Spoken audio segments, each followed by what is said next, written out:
In Voynich Rare Book Library at Yale University, there is a book.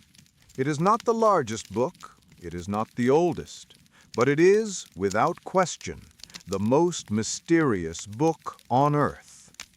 It has no title, it has no author, and no one can read a single word. For over 600 years, this manuscript has held its secrets. Its text, known as Voynich, appears to be a real, flowing language, yet it matches no known language on earth. Its illustrations are even stranger. Plants that do not exist, astronomical charts of unknown constellations, and hundreds of tiny naked women bathing in bizarre, interconnected tubes of green liquid. The greatest codebreakers of World War II, men who broke the unbreakable codes of enemy nations, spent their lives trying to crack it. They failed. Modern supercomputers and artificial intelligence, they too have failed. Is it the lost language of a forgotten people? A complex cipher hiding esoteric knowledge? Or is it the most brilliant, elaborate, and beautiful hoax ever created? This is not just a book. It is a locked room, and no one has yet found the key. It is a piece of the past that refuses to fit into our mosaic. This is the puzzle of the Voynich Manuscript. Our modern story with this book begins in 1912. Wilfrid Voynich, a Polish rare book dealer, was sifting through a trunk of old manuscripts at a Jesuit college near Rome. Among the dusty religious texts, he found it, a small, unassuming codex. He immediately knew it was special. The vellum, d'Abbé, felt ancient, and the script, he had never seen anything like it. Voynich became obsessed. He purchased the manuscript and dedicated the rest of his life to solving its mystery. He believed it was a lost work of Roger Bacon, a 13th century philosopher who dabbled in magic and science. But the book's history, he discovered, was even more tantalizing. A letter found tucked inside suggested that in the late 16th century, the book was sold to Rudolph II, the Holy Roman Emperor. Rudolph was a recluse, obsessed with the occult, alchemy, and collecting strange objects. He reportedly paid 600 gold ducats for the book, an enormous sum equivalent to millions of dollars today. He believed it held the key to turning lead into gold, or perhaps the secret to eternal life. From Rudolph's court, the book passed through the hands of alchemists and scholars until it reached Athanasius Kircher, a 17th century Jesuit scholar considered the master of all knowledge.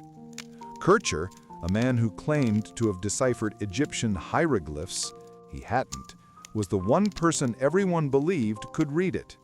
He too failed.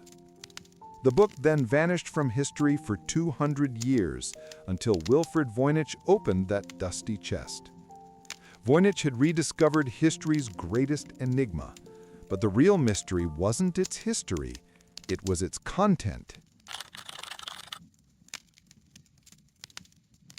To open the Voynich manuscript is to step into a dream. The book is divided into roughly 6 sections, each more bizarre than the last. First, the botanical section, page after page of plants. But these are not the plants of our world.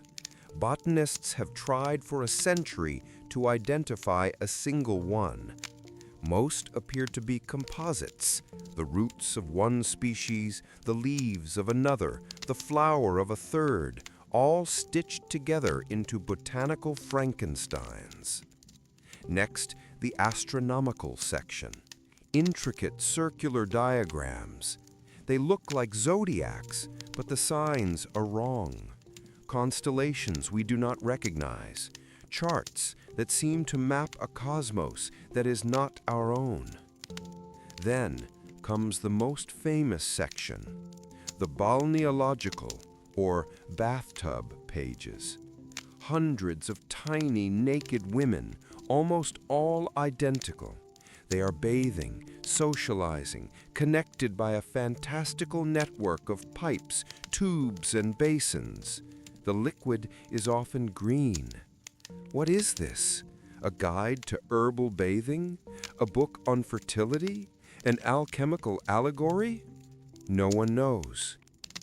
There are pages of cosmic rosettes folding out into massive, complex maps of something. There are pages of strange jars and roots, like a pharmacist's guide from another dimension. And finally, hundreds of pages of solid text, no pictures, just that impenetrable looping script. That script, that is the true mystery. It flows from left to right. It has an alphabet of 25 to 30 unique characters. Statistical analysis shows it follows Zipf's law, a linguistic rule stating that the most frequent word will appear twice as often as the second most frequent, and so on. This law is true for every known human language, from English to Latin to Mandarin. The Voynich Manuscript follows this law perfectly. This means it is not gibberish. It is a real, structured language, or a code of unparalleled genius. Hi everyone. We are about to enter the Hall of Geniuses, the codebreakers who tried to solve this mystery and failed. This is a story of obsession, and it's a perfect fit for Mosaic History. If you love peeling back the layers of these forgotten puzzles, please consider subscribing. We're building a community here, and every subscription helps us dig up the next fragment.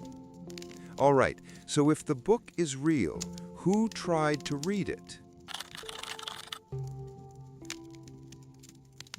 The manuscript's history is a graveyard for brilliant minds. It became the Mount Everest of cryptography. During World War II, the U.S. Army's top codebreakers, led by the legendary William Friedman, took a crack at it. Friedman was the man who led the team that broke Japan's purple cipher, a feat that helped win the war. He and his team spent months trying to find a pattern. They found nothing. No cipher they knew. Substitution, transposition, polyalphabetic worked. The manuscript defeated them. Friedman remained obsessed for the rest of his life.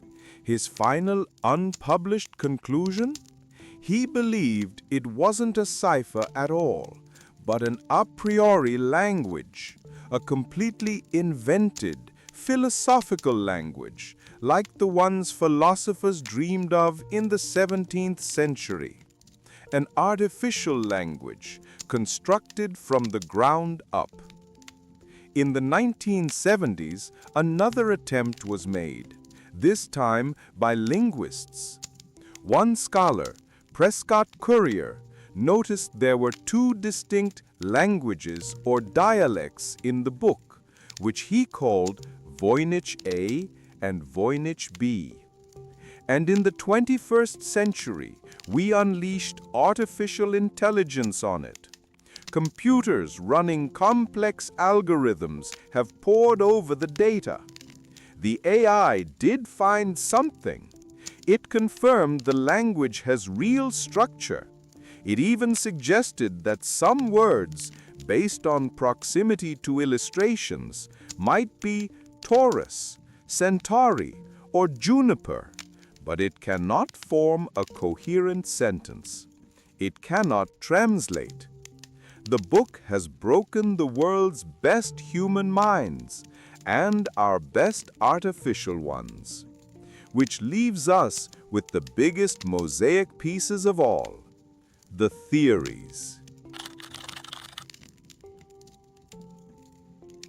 WWII, but people are movers can know. What is it? The theories are just as strange as the book itself. Theory 1. The lost language. This is the simplest theory. It's not a code. It's just a language we don't know, written in an alphabet we don't know. Perhaps it's a lost dialect from Central Asia, or a pre-Columbian language from Mexico, like Nahuatl, transcribed by a visitor. The problem? The balum, dabe, is European, and the language fits no known family. Theory 2. The hoax. This is the most popular theory. The book is gibberish, a meaningless, elaborate fake created for one purpose: to con Emperor Rudolf II out of 600 gold ducats. It was designed to look like a book of ultimate wisdom by a con artist who knew the emperor's obsessions. But if it's a hoax, who made it? Some blame Voynich himself, faking it to make his name. But there's a problem. In 2009, the manuscript was carbon dated. The result was definitive. The vellum, the pages, was harvested from calves that died between 1404 and 1438. It is a genuine 15th century artifact. It is not a modern forgery by Wilfrid Voynich. If it is a hoax, it's a 600-year-old one. And who would put that much effort, resources, and genius into creating a meaningless object? Theory 3. The outsider art. This is perhaps the most beautiful theory. It was never meant to be read by us. It was a personal journal, the work of a mystic, a visionary, or someone experiencing glossolalia, speaking in tongues, like the artist Hildegard von Bingen, who invented her own lingua ignota, unknown language, to write her visions. Perhaps this book is not a book of science, but a book of revelation. The plants, the stars, the bathing women, they are not literal. They are symbols in a private spiritual cosmology. It's not a code to be broken, but a work of art to be felt. So, where does that leave us? 6 centuries later, the Voynich Manuscript remains what it has always been, a perfect mystery. We know when it was made, the early 1400s. We know how, with iron gall ink on animal vellum. We know it has real linguistic structure, but we do not know who, where, or, most importantly, why. The Voynich Manuscript is a Rorschach test for the human mind. It is a mirror. A cryptographer looks at it and sees a cipher. A linguist sees a language. A historian sees a hoax.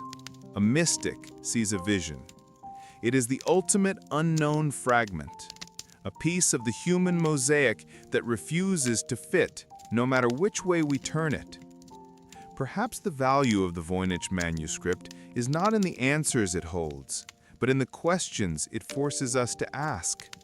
It is a 600-year-old reminder that for all our knowledge, all our science, and all our artificial intelligence, the past is still capable of keeping its secrets.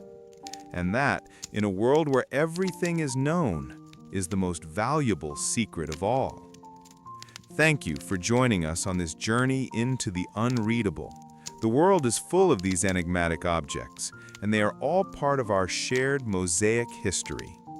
If you want to help us investigate the next puzzle, please subscribe and turn on notifications.